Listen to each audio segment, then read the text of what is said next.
All right, awesome. Well, excited to be here today chatting with a good friend of mine, Eric Beckman. And Eric, you and I, for the last 5 or so years, have talked sales, talked to the property management industry, wrestled through struggles together and challenges and ideas Yeah. that we had. And so I thought it'd be fun if we brought some other people into that conversation because I think a lot of people have seen you around at conferences, trade shows. You've worked with a lot of folks in the industry, done a great job building relationships, and so I think you'll get a view inside the vendor side, right? A There we salesperson go. that Yeah. people have heard talk about product that we're selling, but not as much talking about our philosophy around sales. So, Eric, thanks for taking a couple minutes, man. Excited to chat with you. Ben Smith, very happy to be on the call with you. This is going to be a lot of fun. I'm excited to chat with you, man. And I'm I excited to love it. look. I mean, your background here is fantastic. We've got, the masters. I can't see what else we've got here, but it looks fantastic. You've got some tributes here. This is good, man. It's a little This is real. over my left shoulder here. We've got a little tribute to my home state, little Baltimore, Maryland, representing behind me. So It's good, man. yeah, Excited to chat with you today. me too, man. Well, it's to kick things off, right? Like you're kind of in a period of transition here, and you've hit about the 5 year mark in the industry, and just to Yeah. kick things off, I'd love to kind of get a reflection from you over what you've learned about yourself as a salesperson, what you learned about the industry. What are some of the big takeaways as you kind of look back on 5 years in property management? Oh, that's fun. It's fun to think back on when I got into this industry and what I thought I knew, and then what I didn't know that I didn't know. And Mm, then kind of just thinking back, okay, like what has happened in the industry? I remember when I first got in to like the single family residential property management world and just being like, what is this community? yeah. What is I was in the I'm trying to think, it would have been a NARPM national conference was the first exposure that I had. And I'm just seeing all Yep. these different people and all these different friends. And what I remember of like, I remember my first conversation with, I think was a client at the company that I just started with. And one of my buddies and I were talking with this client and and I was like fresh in sales mode.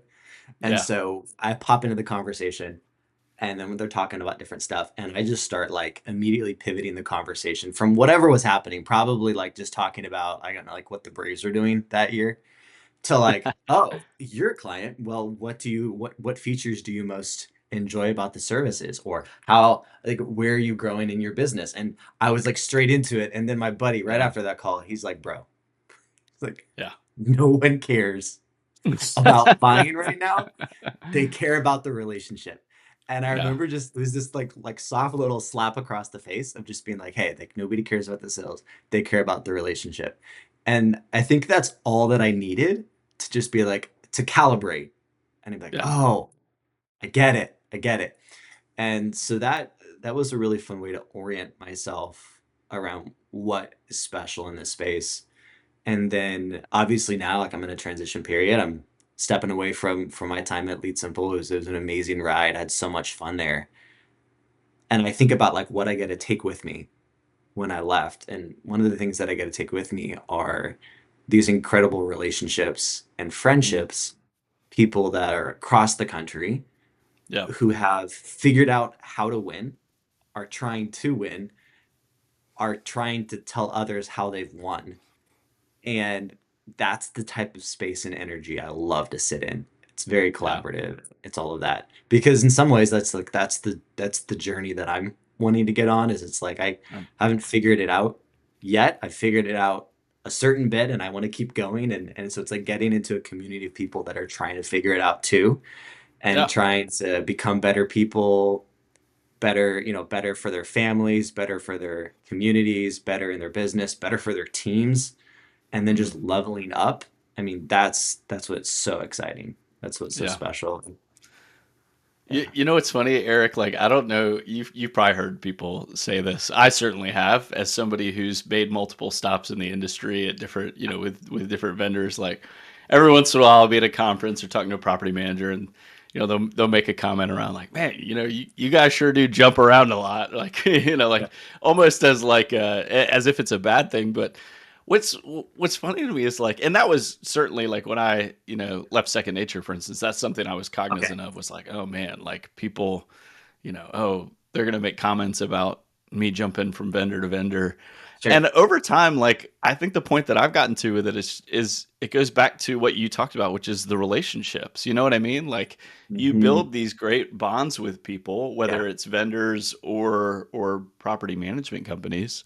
And I think it's the ultimate compliment to the industry that, given an opportunity, I would choose to stay in it rather than exit Mm. it. So I don't Same. look at it as a bad thing at all. I think it's really a compliment and a credit to what's happening in the industry right now. It's an Hmm. exciting place to be.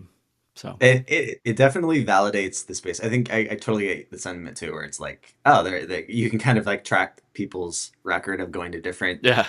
it's like up and down the booth aisle, just Hmm. wearing a different hat and a different shirt. Yeah. That Yeah. happens. It's real. It is. But one of the things that says, I think is really cool, is a lot of meaning can be made from it. But one of the things that I think the meaning I make from it is, this is a good space to be in. This is a good industry. These Yeah. are good people. Right. And there's other career fields, and I have a lot of buddies, and I chat with my buddies that are in different spaces and places. Hmm. And when they transition to a different role, they're like, thank God I got out of that space. Thanks God I got rid Mm. of that, Right. And Yeah. it's Yeah. like it's a relief. Instead, there's this Yep. sentiment of like, hey man, I'm so sad to go, or I'm on to the next, right? And that's what's really special. And I don't know exactly what that is, what makes it such a special. Obviously, there's a lot of money flowing in to the industry right now. There's a lot of incredible growth that's happening. But I think there's something like really central that's very appealing to sales-minded folks, people that are wanting to be entrepreneurial in this industry, because Yeah. the whole community, the client that we're serving, the product that we're building, it's like the nexus is like this idea of an entrepreneur who's trying to figure out how to win in their business, in their Yeah. small business, and like the small business is the lifeblood of the economy. And That's right. it's kind of like the American dream. So there's a lot of meaning that I can get. I mean, I grew up in a small business. Hmm. I grew up on the car lot selling cars with my dad. So I Oh, I I love it. feel I feel like the small business love, and I've always been passionate Yeah. about that. And so it's not a slight pivot to then just think about, okay, how does this apply in that small business world? And like there's so much meaning, so much excitement about people really figuring it out, and it's a lot of fun Yeah. for sure. I love it, man. Well, while we're on the topic of relationship building, I Yeah. wanted to ask you a couple questions about that. So I think the story that you told, I think, is a great example, right? I think that the relationship building piece of sales is so important, right? But one of the things that is definitely true, at least in my mind sometimes, is that we can almost rely on relationship a little bit too much, right? As it Totally. relates to, you and I have a job to do. We're salespeople. We're trying to bring Totally. people into our solution. And so, as you go to these conferences and trade shows, you see a lot of people that you've known for years, but maybe don't work with. I'm just curious, kind of your philosophy around that. How relationship building like should ultimately lead towards momentum into the sales process and through the sales process. So Mhm. I'm leaving it intentionally a little bit open, but I'm just Yeah, kind of curious how you think about that, because you are certainly someone that has done a great job building relationships in this industry. sure. Yeah.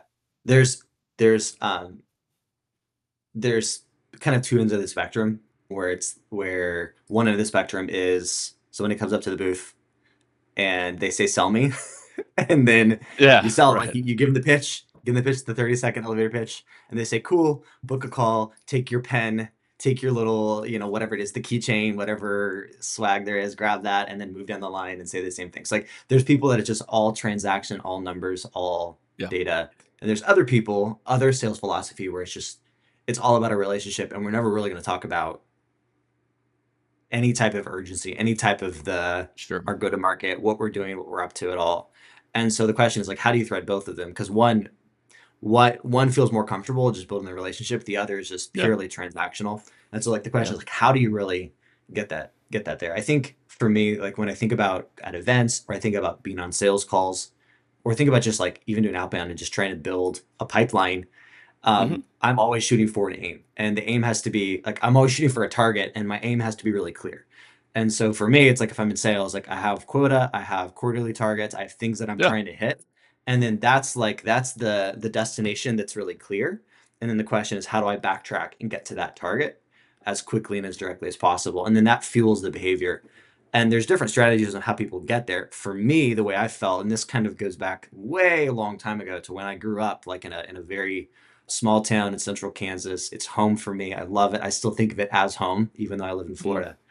And I grew up in a community where everybody was helping each other and we all knew each other by name. You could see a Yeah. truck driving down the road and you'd know who it was, why they were driving, I and love where they were that. Yeah. probably going, right? Like that's kind of Yeah. the idea.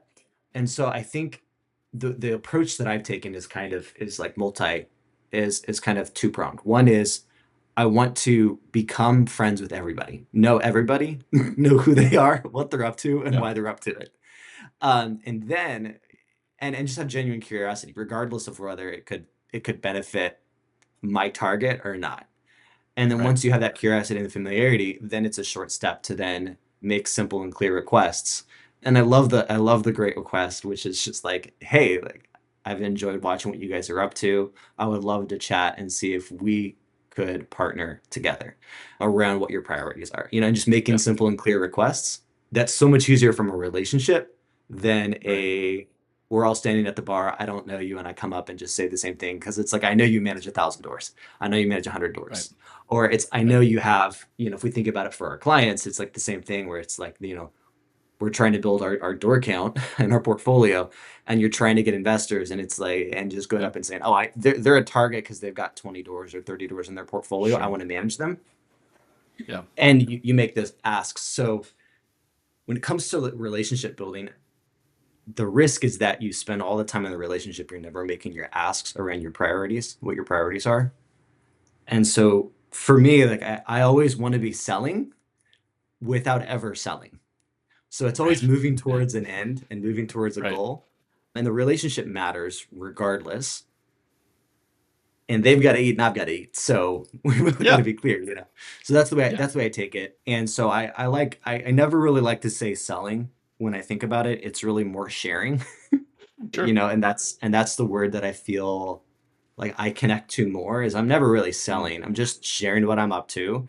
And I'm very open about sharing as it's relevant. And my goal is to connect with as many people that want to share with me too. And so like that's the Yeah. idea versus selling is kind of there's this connotation of like pushing on something on someone that they don't want or need. Right. And nobody ever likes that. I don't like that. I walk into I was furniture shopping with one of my buddies the other day, and there's like four sales guys that come in, and I'm like, I'm not the guy buying, it's him. I'm just Yeah. here. Yeah. But like don't come Right. talk because it's like I don't want or need. And I think Yeah. that's the feeling and sentiment that happens for a lot of our clients at the industry.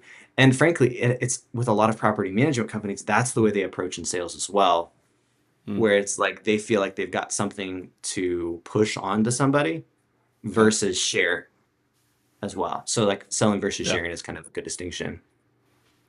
Well, you brought up a phrase that I love in there, which is genuine curiosity, right? And I Yeah. think that aspect of it is so important. And I think it does. I think when you are genuinely curious about what's going on in someone's business, what's going on in their life, right? It's going to help. It only strengthens your ability to have conversation around, whether your product or service might be a fit. You know what I mean? Like, I think we've Hmm. all been in this position. We're working the trade show booth floor. Yep. Somebody comes up. You mentioned the person that's just like, well, what's the pitch, right? And Yep. always makes me really uncomfortable because my, Right. my style is very much further towards the like heavy relationship side than the Sure. pitching side. But the Yeah. reason why it makes me uncomfortable is because if somebody's just asking me what my product is right off the bat, how much it costs, what it does, that sort of Yeah. thing, like at that point, Yeah. I don't have any real sense of what like the priorities are within that business or what the Absolutely. challenges are. You know what I mean? And so I could sit here and give you the pitch, sure, but ultimately, like I want to be able to sort of tailor what we do to solve the specific problem that you're having. So I don't know. I mean, maybe what are some of the ways that you've, through that relationship building tried to uncover what the priorities are, right? Because implementing a workflow management software, a CRM, like Mhm. it's a really big undertaking. It could solve a Yep. multitude of problems. Just kind of Yep. curious how you would drill in those conversations to kind of get a feel for what is the problem that we need to solve. Absolutely. Absolutely. So questions are always the best things. It's the best framework to have. So the assumption is when you're selling is that you need to give all of the information to the client as quickly as possible so that they don't get out of the they don't get off the call. They don't go to Yeah. your next management company and say, all right, the last guy said he charges 10% a month and has a 50% leasing fee. Can you do better? Right. Like, so the quick Right. thing is like to try to say, oh, like this is what we charge and here's why, like to really get all the terms and conditions and to push all Hmm. that on there as well. Again, it's not pushing, it's like this pushing method. And so I really try to avoid that at all costs. So if a client comes up to me and says, sell me, and they'll actually do this. Like it's really Yeah. common with a company. Like, okay, you're with this company, sell me. Tell me why I need your product. And my number one response is, I don't know if you're a good fit. I don't Yeah. know. And I put my hands up like I'm not really sure what to do, but what I would love to know is like tell me about your business. Tell me about your business, and then I can see if we're a good fit. So I can see if we're a good fit. Like, let's go on this journey together Yeah. versus one person saying, I might want to buy, tell me why I should. It's like, Mm, I can't tell you why I should if I don't know anything about you. And so, right. um, with whatever service we're selling, we always have to understand our aim and the client's aim, like how we could help them, and the questions have to orient themselves around driving for that. So, for LeadSimple, when I was working there, it would always be questions around, tell me the story of your business, tell me the current operational structure your team has. Tell me what Mm, challenges you guys are experiencing right now with delivering great service. Tell me what your growth goals are in your business. Tell me where you are, where you're going. And then from there, I can understand a profile. Usually it's door count, it's operational structure, it's yeah. a couple of key problems that they're having. And oftentimes, I would say, actually, the person you should talk to is that guy down the lane. Like, let me introduce you to them because they're going to solve the problem that you identified. So Right. I always would love to do that. And I would actually, I'd like hold their hand and like, let's go over here and let's talk with these folks down the line here. Yeah. Or let's chat here, but then you're also going to want to talk with the profit coach people, Right. or you're going to want to talk with Right. some of those lead gen tools, or you're going to talk with some RBP stuff and like kind of Yeah. connect through that and just add value to deepen the relationship. So that was one thing that I would go for. The other thing is like once you have the profile, I'm a very strong proponent of what I like to call comparative selling. Mm, So you really just say like once you get the client profile, you define the similar profile of the client that you've already serviced. yeah. So what that looks like is it'd be like, okay, so your management company got 1,000 doors. I've actually helped somebody similar in your category. Here's what they focused on in their business and what they cared about and what they Mm, chose to solve and how we help them. And then from yeah. there, the client can compare themselves against it and see, wow, and they get to opt in. Wow, this is something that I want and like and need. Tell me Yeah. more versus like, oh, they're not, what you solve for them is not the solution that I'm looking for either. It's not the Right. outcomes, it's not the priorities that I need either. So that's kind of the way I try to pivot into that conversation. And Yeah. it's way, way, way open handed when you're starting to say, oh, I understand you. Let me define this profile of this client. And you sound pretty Right. similar. In fact, like I have a point of view. I think that's the other thing as well is like the point of view should be around outcomes on their business, not around your services. Yeah. And Right. too many times Exactly. it's like, yeah, too many times I think in sales is like my strong point of view has to be why I'm the best choice. And that's Right. wrong. The strong point of view should be what outcomes the business delivers, and Yeah. that backfills the need for your services. So That's right. for the client, it's like all about saying then, okay, like, you're trying to have a better labor efficiency, or you're trying to Yeah. make it easier to onboard your team members, or you're trying Yep. to become 23% more efficient. Right. Here's how I've seen clients do this. Here's why I've seen clients do this. And here's the things that they focus on. And oh, by the way, our platform could get you there, you know? Right. Um, and then you're getting the opportunity for them to willfully opt in, and they'll become Hmm. way, way, way more sticky than if you just like shoved it on them Right. to get them to win. Yeah. Yeah. I think that's a I think it's a great point. I mean, it really doesn't matter for the most part the product or service that you're buying. Like before you have that thing, there's going to be uncertainty around is this thing actually going to deliver the result that I want, right? Hmm. Is the outcome, the investment of time, resources, money, is that ultimately going to get me to where I need to go? And one of the best ways to illustrate that to people, I think, is by talking about previous experiences you've had with people that are in a similar position, right? And that's not to say like, oh, if you do this, like you're going to add 100 doors next year. Like Yeah. obviously there are a lot of variables in this, but ultimately people want to know that you understand the position that they're in. And if they don't have confidence in that, then why would they have confidence that you're going to deliver the outcome that they're Hmm. looking for?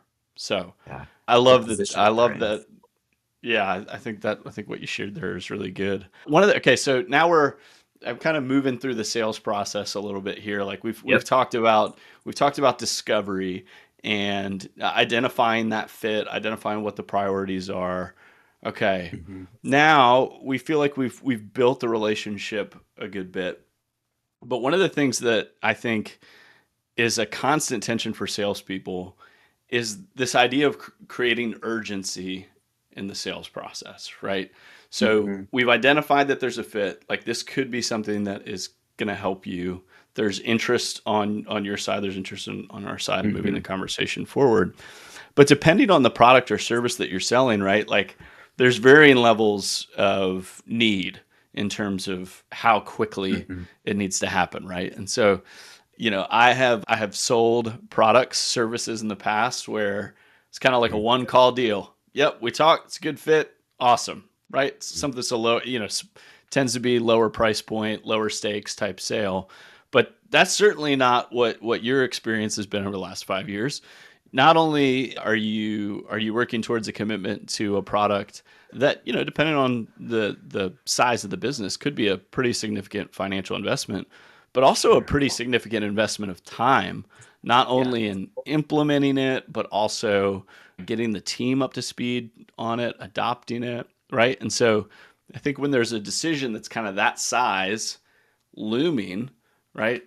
People they want to take time to think it over, right? So I'm just curious kind of from your perspective as you've worked with people through that sales process, how do you go about Hmm. creating urgency or momentum in a way that isn't it's not pushy, right? It's not like hey, for the next 30 days it's 58% off kind of thing and like Yeah. you're Yeah. it just comes I think that moves you back towards more of a transactional sale. Yeah. So I don't know. I mean, how have you approached that or thought about that in your career?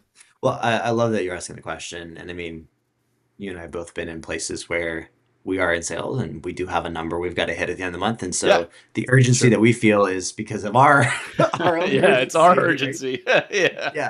that's right. Um, and the question is, okay, what happens when there's urgency that's not customer driven? Like, Mm, what does the customer feel? It's like, well, the customer feels like they're needy. The sales guy's needy, yeah, desperate. right. Um, and it goes back to they're probably going to try to push something on me that I don't want or need.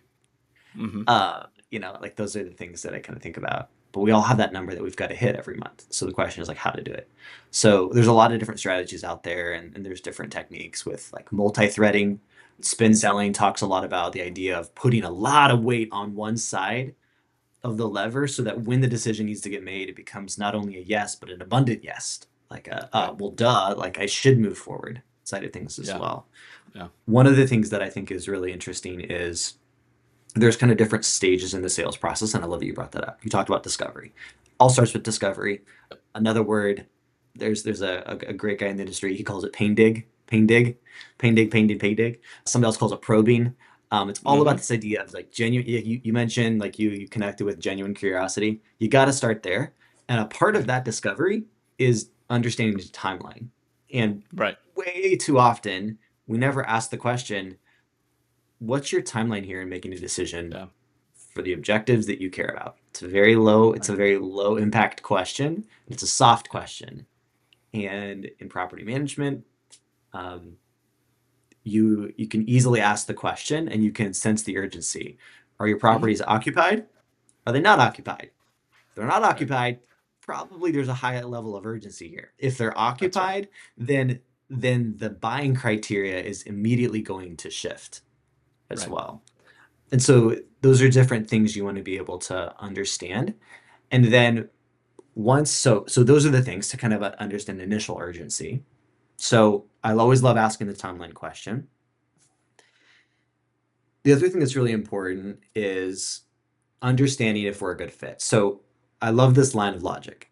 And the logic is this: are you a good fit for me? And am I a good fit for you? Yes or no. And a lot of the discovery is just, am I a good fit? Are you a good fit? Once the answer becomes no, it's really clear where we go.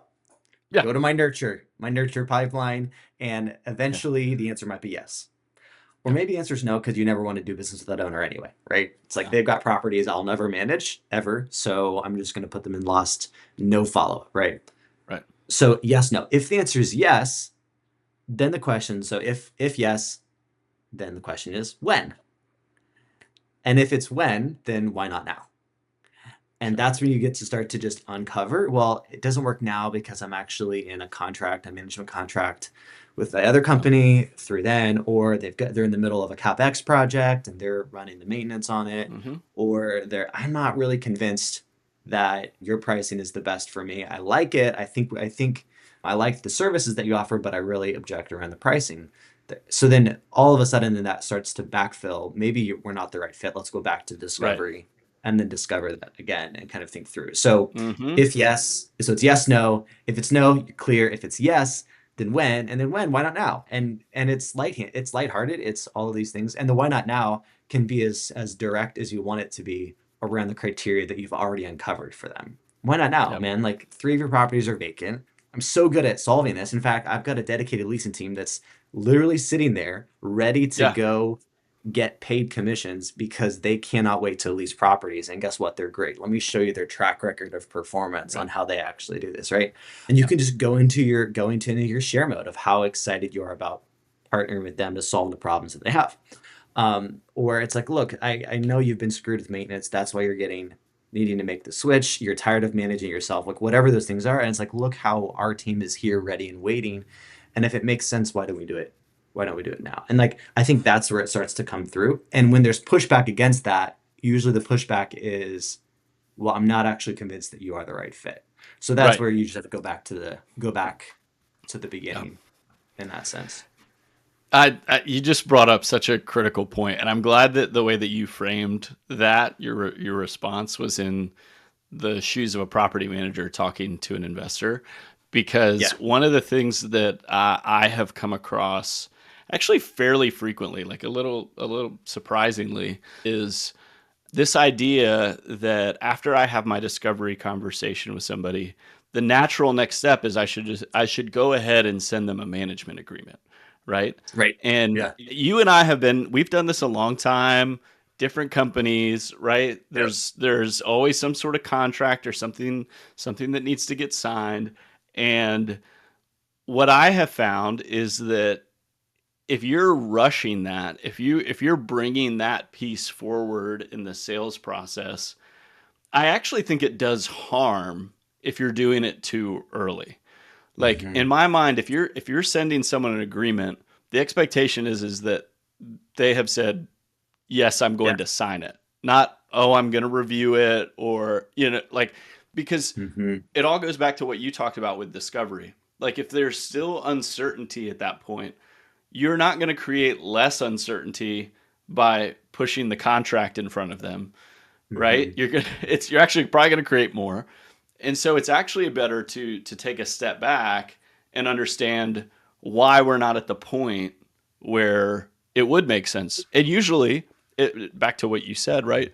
There could be pricing concerns, there could be timing concerns, but if you haven't asked those questions or built the rapport to get to the point where someone is actually going to be honest with you. I mean, I think Mhm. that's the relationship Yeah. piece right there, right? It's like Yep. if you feel like I'm a salesperson that's just like I'm walking up to you at the furniture store Yeah. trying to pitch you this love seat over there, like my guard is up, and as a result of that, I'm probably not going to share freely and honestly with you.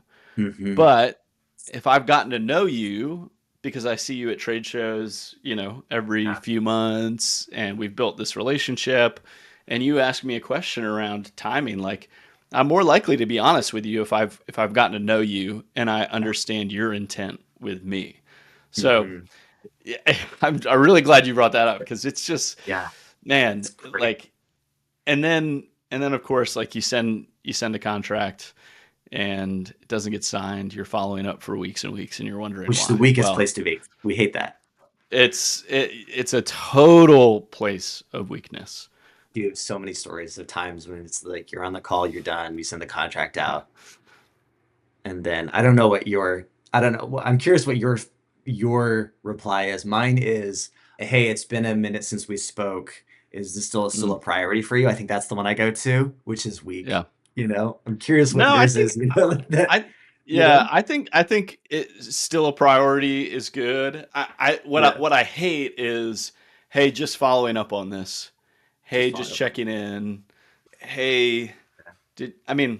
did you have any Yeah. questions about what I sent over? Is okay. Yep. But I think like I don't know, like if you've done this for a while, I think you know in your heart when you send that thing if it's You actually do. going to get signed. And I've done Yeah. it. Listen, I'm guilty of it too. I've thrown up the Yes. Hail Mary of like it'd be really nice if this one came through. I don't know if they're ready, but I'm Yeah. going to send it anyway. And then, Yeah. every once in a while you get lucky, but I think it's very rare.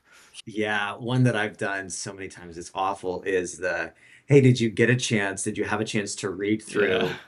Yeah. read through what I sent over? Like, Yep. who's going to be reading through my 20-page management agreement? Who's going to be reading through my whole contract? No. Like Yeah. it's something they should be excited about doing. And you Yeah. actually said something that I really loved. You said the phrase like I threw the Hail Mary, and I've done that so many Yeah. times as well. And I love that Totally, analogy. And if man. we could riff on that Yeah. analogy, there's something Yeah. that I've like I could so good, which is like I was talking to somebody about this, and his strategy is this. He's like, stop throwing Hail Marys. He's like, think about it like you're just playing inside the tackles and you're just moving the ball from the 50 Mm-hmm. yard line to the 40-yard line to the 30-yard Yep. line to the 20. Now you're in the red zone. And then all of a sudden you're going to look up and you're at the 5-yard line. And Yeah. then it's like, wait, I guess it just makes sense. Right. And just moving the ball down the field. Like, does my sales process, does my Yeah. outbound strategy to my Mm. inbound strategy to my discovery strategy, is it moving the Yep. ball down the field and just moving people through my proven customer journey, knowing Yeah. that if I keep punching the ball inside the tackles, Right. I'm consistent with it, it's going to eventually get me. Versus, which is a lot of people, and I sit with so many people, their sales strategy is I get on a call, I tell them what we do. I usually will just email them then my manager agreement, let them review it, and then they will let me know if they want to do business, yes or no. Right. Right. And That's their and sales maybe strategy. maybe follow up like two or three times, but then Yeah, that's the end of it. yeah, I yeah. Yeah, I think if in terms of giving something actionable to whoever might be listening to this, one of the things that I've tried to do, like particularly, you may have a conversation, Eric, where it's like you're talking to a property owner, for instance, and they say in that conversation, "I want to review the management agreement," right? Because look, Hmm. the reality is every company is different in Yeah, how they do stuff. yeah. You would hope a savvy investor would want to understand what's in there around fee structure and policies, procedures. Like, I think that Hmm. stuff is great. If you're getting that sort of objection from someone or that question from someone, what I would try to do, and I have done this some, is essentially say, listen, I'm happy to send that over to you. Obviously, you want to affirm the objection, right? Obviously, I understand that that's an important aspect of this. I'm going to go ahead and send that over to you. When would be a good time for next week for us That'd to be reconnect and talk through awesome. Yeah. the agreement, right? Like, Mhm. at a minimum, you want to try to get a next step established because, again, back to being in a weak position. Like if you do not have next steps and the ball is totally in the other Mhm. person's court to get back to you, I can tell you that the likelihood that that is going to advance is pretty slim Yeah. unless you've really just listen. Sometimes you do a really excellent job at discovery. You get a feel for the prospect, and maybe there's a relationship there, and so you do have a level of confidence. Okay, they are going to review it and get back to me, but that's rare. Yeah. It's not. It's really easy to build up Yeah. a false sense of security in that. In my experience. So Yeah. yeah, I love that you asked for the tie down. Was that always a part of your no, sales strategy after no. a I discovery was call? totally guilty of the yeah, you'll get back to me Yeah. when Yep. you get back to me. Yep. Because I think it's I think it's good to not have a like you don't want to be pushy, right? Like I Hmm. don't ever want to Yeah. come across as pushy or salesy. But the reality is, like, back to talking about the extremes, right? Like, the extremes are you're super pushy, you're trying to get that signature right on the call. Do you think you can sign this for me today? Like that sort of urgency, Hmm. which often can come across as unwanted. The Yeah. opposite end is just totally laid back about, Hmm. yeah, get back to me, man, whenever it makes sense for you, right? And the reality is, and I think this is a helpful way to think about it, is like if you have something that actually is going to help this person, like if you have Hmm. established, I'm sure there are property management companies, Eric, that you worked with, that in the sales process, you're sitting there thinking like, this product is going to change the way that you do business. It Yeah. is literally going to change your life. You're going to be Yeah. able to scale, your team is going to be happier, right? Like you're So not going to convinced. churn customers. And so if Yep. you have that level of conviction about what you do for someone, Yeah. then you can't be laid back and just like, yeah, get back to me whenever, Yeah. right? Because you have this belief that what you're offering really matters and is really going to make a difference for them. But I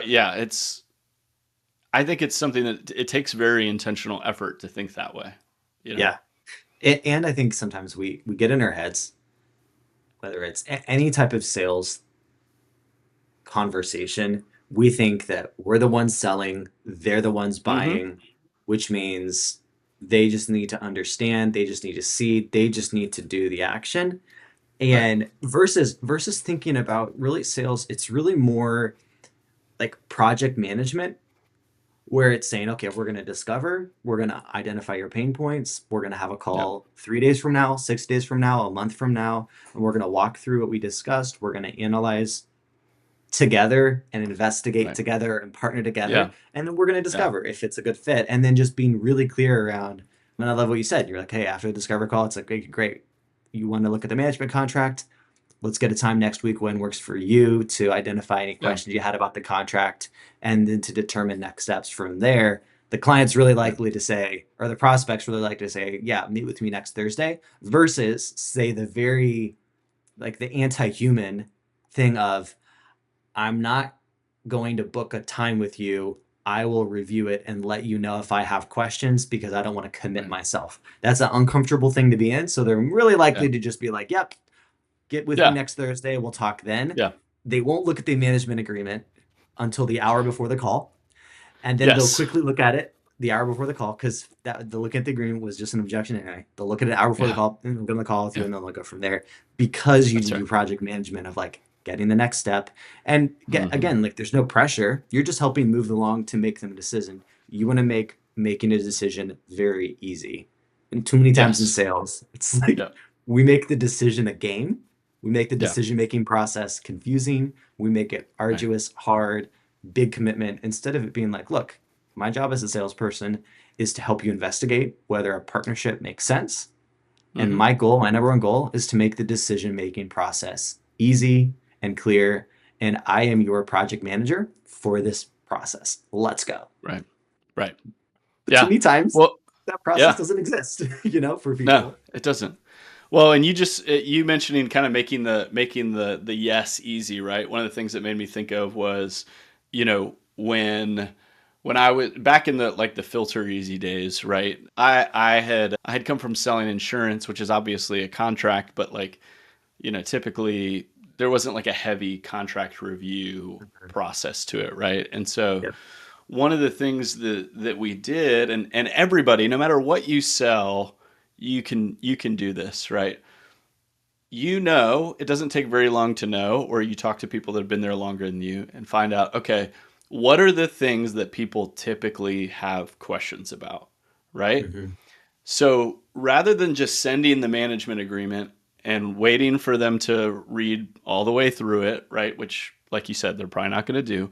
One of the ways Hmm. that you can Hmm. make the buying process easier is say, maybe what you do is say, hey, actually, if you got a couple minutes, I'm going to send it to you right now. And there's a couple, before you review it, there's a couple things I want to hit on just so Totally. you just so it's front of mind because I Yep. know that these are questions that you're going to have, right? And in the filter easy days, it was always like, I mean, the only thing people cared about is what's the cancellation policy, Yeah. right? And so like, for a property manager, as you're sitting there, if you've been a salesperson for a little bit, what the things are that people are going to have questions about. When Totally. they're scanning that document what they're going to go to immediately. And so it's almost like it's the same concept of if there's a really common objection you get in the sales Hmm. process, like a lot of times, and this is a Chris Voss thing, it's like sometimes it's better just to you head it off by just talking about the objection before it even comes I love up. it. I love it. And so what you're doing is you're making it easier for somebody to say yes, right? If your management agreement is 20 pages long, that's not an easy yes Hmm.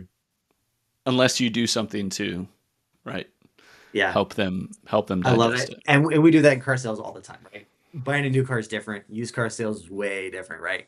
New car, it's like you sit down with the finance, all the different stuff, all the different Oh things, yeah. and you go through the whole process, right? New car or used car sales, way different. What it looks like is you've got your contract, you've got the 6 places they need to sign, and you've highlighted them all.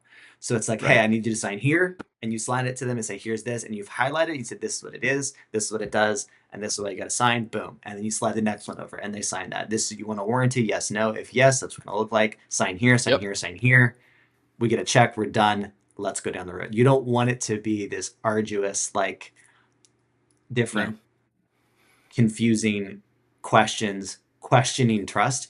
And the goal is if Yep. you've done the process right, there should be Yep. enough like and trust that's there. Keyword is trust, where it's like when the Right. contract comes, and I love that you say bring it up first. Like don't let the Yep. objection, like where is the management fee page of the 20 Yep. pages? Where is that? Because I got to see that one. Where is Yep. my where is the fee for the maintenance coordination? What are the pet fees? Do I get the rent? Do I not? Are they splitting late Right. rent? Or are they just collecting all of late rent? I want to Yep. look through all those different things. And you just can whip through those, have those ready, have those highlighted. Yes, it's a virtual. Usually you should be an e-signature, your Panda Yep. doc, whatever it is, right? But you want to have that quick and clear. And the great thing is you can even have that templated if you do it right. You can have the Yeah. quick saying, hey, here's the 4 areas you need to focus on, page 1, page 7, and page 13. Yeah. Review those. They're everything that we've talked about. They shouldn't be anything new. I already Right. mentioned what they are, but that's where you're going to want to look for it. And then Yep. never say the phrase like when you've signed the contract, say when you've confirmed the agreement. Because Yeah. signing There the you go. I like contract, that. oh, I Uh-huh. hate that. Like sign the Yeah. contract, I feel like I just like gave away my life. But if I say I've confirmed the agreement, now I feel like, oh, I'm in a position of power. I've confirmed Yeah. the agreement. Like way better. Yeah. And then when you confirm the agreement, we'll get started. We'll get going. We'll get our Right. team ready. We're ready. We're ready. Just confirm the Yeah. agreement, right? And that's where Yep. it's just going through that process. And again, I love thinking about it as a process, not because every sales conversation is the same, but because it Right. allows you to say, okay, we've got a point of view and how we want to move the ball down the field. And there will always be audibles that we're going to call when we're at the line of Yeah. scrimmage. Always going to Yep. be audibles, but we've got a clear point of view. And that starts in the sales process and it starts earlier in the way that you're actually getting your leads in your marketing, in your outbound, as you're Hmm. building those conversations, because you're priming up the pump to then bring them into your funnel Right. to then work them down the field. Yeah. And the lowest hanging fruit is just getting the initial sales process, the like, what do I say? How do I pitch my Yeah. services? How do I get them signed? That's Yeah. level one to me. Then Right. level two is saying, how do we get people in the funnel in the first place? And that's what's really exciting because that's what you're up to solving that, which is Yeah. really level two, which makes a lot of sense looking back in the maturity of the market. I would say 5 years ago, 7 years ago, this conversation for most PMs would be like, cool, Ben, talk to me 13 Sure. Christmases from now because I Right. can't even get my sales process dialed.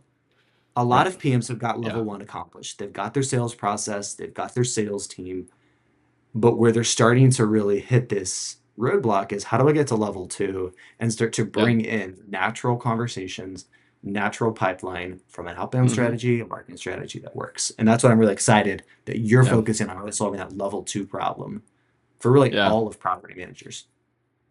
Yeah, I mean, I think you're exactly right, right? Like there's always you have to have a foundation, right? That exists Hmm. beforehand, right? If you don't have a sales process, having a ton of leads to work with actually doesn't help you. It's actually Yeah. going to be pretty chaotic and ineffective, right? And so Hmm. establishing that baseline and look, like I've when I work with folks, one of the things that I try to understand first is what their sales process is, what Good. what rate are we closing at, that sort of thing, because usually there are things that can be improved on, right? That's kind of table stakes before we're really trying to crank up the volume, right? If you're Hmm. closing inbound leads at a 10% clip, like having a lot more leads to work with is not really all that beneficial. And so you have to order, sort of rank the problems that you're solving. But I think what's been really interesting is I think there's a lot, especially that you've said in this conversation, that property managers can take away and apply to the way that they think about outbound Yeah. specifically. Because, like, if you put yourselves, like, let's imagine that we're at an investor trade show and Yep. you and I have a booth for Ben and Eric Property Management Yep. Company, right? The investors are walking around. They come up to our booth, Eric, and they say, "Well, what's your pricing? What do you charge Sell management me. fee? What do you Yep. charge leasing fee?" Right Yeah. now, you've put yourself in this game where it's very transactional. It's very commoditized. That Yep. same person is going to walk around to every booth and ask them what their pricing is. What direction do you think they're going to go? Well, they're probably going to go with who are giving them the lowest price, right? But if we think about it in the context that you and I talked about earlier, it's less about what the price is and more about, like, tell me about your portfolio. Yeah. Is this a long-term investment strategy for you? Is it short-term? Do you own one? Yeah. Do you own five? Right? What market are you in? What kind of local rules and regulations are you dealing with? Yeah. Right? Having that understanding. And so I think when people think about outbound, where their mind naturally goes is kind of the pitch, right? And we get flyers in the mail all the time from people. It's, hey, low prices, hey, special offer, hey, Yeah. very little of it creates value. And so I think what I'm seeing as I'm talking to folks that are moving towards outbound is it's repositioning the conversation around how can we create value for this person Totally. and Absolutely. get them into the process, right? Not make a sale, but move them forward to the next step, and worry less about the result, I think. Yeah. Yeah. And I think that so often it starts with me, like me Mm-hmm. versus Yeah. you. And then yeah, it's versus you. And you've got to find a way, like success in outbound, success in sales, success in growing and winning for your business is stop saying I and me and start saying us and we. Mm-hmm. Like Yeah. start pivoting that language. And then like when you're doing outbound, like too many times we think about, okay, get on a call, got to do my dials, got to Yep. give the pitch about all the things that I do Right. versus this question versus this like invitation Right. that, hey, I'm here doing this and we are looking for partners That's right. to build with, and we're questioning and we're looking and we're networking to figure out if there's people that fit your profile that are a good fit Right. for what we're up to. Yeah. And then your simple ask or something like that. And I mean in property management, I've been with I think three or four different. I've got a couple properties, got maybe three or four different property managers. Some of them Yeah. have no sales team. Some of them have an insane sales team. Some of Yeah. them are owner-led sales as well. They're Mm-hmm. just as the owner. She's the property manager. She's doing it all as well. And there's so many different things. One of my favorite stories of my current property manager, she's fantastic, is she said, "Hey, I noticed that you just bought a property. I'm excited to manage it. If you have any other ones, please let me know. And oh, by the Yeah. way, I saw the property that you have, and I can see a pattern. Are you okay if I can run comps for other properties that we could help you get or acquire or get Mm. into, because I would love to help you grow your portfolio, knowing that if she does that, she's going to be the one to manage them as well. Like that Yep. is a fantastic strategy as Oh, well. it's so And good. I'm like, and here's the thing, like I haven't done that yet, but the Yeah. mere invitation validates Yeah. that this is the property manager for me. The mere Right. invitation, the mere idea is like, oh, that property manager is thinking like that. That's somebody that I want to do business with long term as well. That's right. And Yeah. right now in the space, there are very few. There's a lot of people spending a lot of money on SEO. A lot of Mm-hmm. PMs spending. Very few are getting on the phones, hitting the phones, building their Yep. network of people and saying, "Hey, we're in Lancaster, PA. Hey, we're in Carlisle. Hey, we're in Orlando. Here's who we are. Here's what we're up to. Here's what we're committed to building. We're looking for folks like you. And maybe we're not the right fit, and that's fine, but we wanted to get the word Yeah. out. Here's what we're up to. Here's the invitation." And I make up from my vantage point and the conversations that I've sat in and the businesses that I've seen explore. Yeah. Phase one is pretty much the old era. That's the 2008, 2010, Yeah. 2015 era of property management. Phase two is the level two, is what you're committed to building, is this very strategic, very niche down approach to outbound and saying, Mm-hmm. how do we get to level two and start to build up pipeline in a creative, consultative way where we're Right. building that list and talking to the list, building the list and Yeah. talking to the list. Yeah. And that's what's really exciting. And I think over the next few years, we're going to see an entire pivot. It's happened in other industries where Yeah. this outbound model is Yeah. wildly successful. It's happening now in single family, and it's going to be really fun to see the PMs that have figured it out, that partner Mm-hmm. with you and people that are experts to get this one solved. And when it does, I think there's going to be a shift, and Yeah. it's going to be really neat to see happen. Well, I mean, just like back to the trends report that Peter and Yeah, LeadSimple released, right? We're still at 52% of investors hiring property yeah, management companies. yeah, There's a massive portion of the market that's not working with a property manager. And so, you yeah. know, I think the opportunity is massive, especially for people that are willing to do the work to get this right. Yeah. And I just want to call out like the example that you mentioned about your property manager. Like there's so much good stuff there that just to like double tap for people. Like one, the relationship piece. Like Totally. she has taken time to understand you, right? Yep. And what you value. She has done the work to like look at your portfolio and say, "Hey, I see there's kind of a trend here. Like I see the types of properties you like to buy and the certain zip codes and like that sort of thing. Mhm. Maybe a comparable price point between all of them." So she's done research. She's taken time to personalize what she's saying to you. It's not just, "Hey, if you want to buy more rental properties, let me know." It's, "Hey, Mhm. I see what you have bought historically. Are you okay if I just keep an eye out?" Right? Yep. And then the third thing is the timing aspect, Eric, which is you right now, as of today, are not. It doesn't sound like, at least you're not buying Mhm. another rental property. Like that's not. Mhm. Maybe you just bought one. Maybe you Yep. need to get into your new job and start making some money before you can Yeah. start in your Stop getting your next. AC repairs. Yeah, AC repairs are killing me. I That's spent right. 20 Yeah, you had grand. a Yeah, you had an AC freaked go out out. when it Yep, bumps. cash flows down. Yep. But here's the thing. It's like, because you're not ready to right now, Eric. Does that mean that she shouldn't have asked, or she shouldn't follow up with you? Absolutely not. Mhm. If you say something to someone one time, right? And the timing is not right. The worst thing that you can do is give up on that, right? Like Hmm. and to be honest, based on what you've told me about her, I would be shocked if she's not following up with you again in 3, 6, 9 months to say, "Hey, Eric, I just kind of Oh, want to get a pulse exactly. check on where you're at.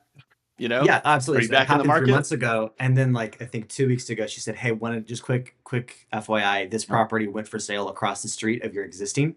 Yeah, like I think of like one or two properties on that street. She's like, "Hey, this one for sale. It's a little bit outside of your buy box, but I wanted to let you know it's a good one. It would match the criteria that I'd be happy with managing. So Mm, to let you know this is happening because I'm here. I'm in the neighborhood. I'm keeping my eyes out." Just to let you know, like this could be something that you should check out. And then and that's hitting my iMessage, right? That's direct yep. text. It's just there's a quick, there's an Yep. urgency to it. And my answer is, hey, like this is exactly what I'm looking for. I'm not gonna take a stab on this one, but like keep it Yeah. coming as well. Keep it And coming. Yeah. now all of a sudden, the idea of self-managing my properties, I'm not losing the service. I'm also losing access to a pipeline as well. And so it's that Oh idea of man. like weighted value. So where Gold it's not mine. the 10% a month that I'm losing, like that I'm paying, right? Um, Nope. and if it's true that 52% or 48%, or there's that massive blue ocean of opportunity of people that aren't using a property manager, what they're saying is it's better for me, it's better for me to do it myself than to trust someone else. Mm. And that's the statement. Like, it's better for me to do it for myself than to trust someone else. But, and I think you and I both know this because we've been in the industry, we've seen Yeah. the tools over the past 10 years. What has happened in the single family residential property management space with the tech, with the tools, with the Mm. strategies, with the focus, with the education, with the Yep. competency? If any of that's true, and there has been a rapid explosion of competency and value and expertise, then the bet that I'm an investor, I'm an owner, I should just do it myself is the old way of thinking, is truly the old way of Yeah. thinking. Yeah. And what an opportunity for somebody that's willing to hit the phones and start to share the news of saying, Yeah. hey, there's a lot of cool things that have happened in the industry. We're one of the leading edge, cutting edge property managers Yeah. who's adopting new tech, who's leveraging additional added Right. value. I can think of half a dozen tools that this PM is using to leverage her business that Right. makes it totally in and like impossible for me to want to manage my own property Right. at the same cost basis that she's managing it. That's That's cool. right. That should be Yep. talked about. That needs to Yeah. be blasted to build the funnel, to bring the people in, to then determine if they're a good fit. That's it, man. Yeah, and just being able to articulate that, right? Like most of these property management companies that you and I work with, they fit that mold of they're utilizing technology. They're figuring out the best way to do things. They have Yeah. to because they're trying to do it at scale. And so as an operator, you need to be able to articulate why that matters to your prospect, to your end user, right? The fact that you have a workflow management software is Yeah. not inherently valuable unless you can explain why it matters to them. So, Hmm. Eric, this has been phenomenal, man. Thanks for your time. I think people are going to take a lot away from this, and we're all excited to see what's ahead for you as you continue to dominate the world, man. Thanks again. Thanks, man. It's always fun partnering with you, Ben, and I'm excited to see what you're building as well, and excited to partner as well. So take care, man.